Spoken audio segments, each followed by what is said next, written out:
we want to support this movement, because when it comes to policy, you can have a policy on paper, but if you don't have financing backing and all of the processes in place, it sits on paper.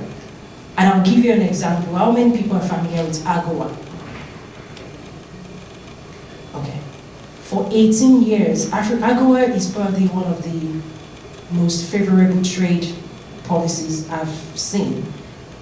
In 2000, the United States signed with the regions of Africa, if they're in good standing, to say you can bring in certain items into the US duty-free,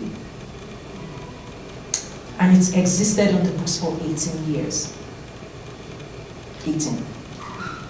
It was signed into law by President Clinton.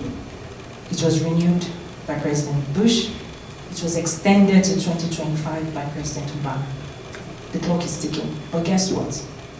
The business community, so in Washington, D.C., people that know AGOA would say, why has AGOA not benefited Nigeria or Ghana? We've not maximized it, but what I have found, and I can give you real examples, is that the business communities, the buyers, so this is a policy on paper that says buyers can buy duty-free, and it was put in place because a lot of the African countries cannot compete with Asia.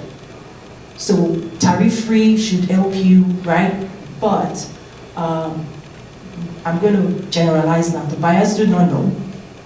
The people that are, exporting, they're hoping for somebody to receive it, but they are not using it. And I'll tell you my own personal experience is that I've gone to some of the government agencies, I won't name names, and I'm saying, I want to use AGOA, and they're like, it doesn't exist. I'm like, textile, it does. It's like, no, I'm going to tell us our job. I'm like, let me pull up the internet. This is a US policy since 2000. This is what I'm going to use.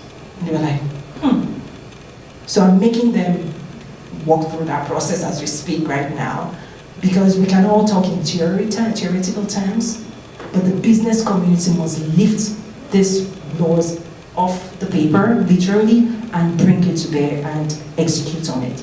So for me, being a part of this, it's not just, yes, this is happening, but we in the business community needs to say, what does it mean to us? What does it mean to my business? How can I be a part of this? And we've got to engage. And I know there are a couple of people that are already engaged. So that's my charge today.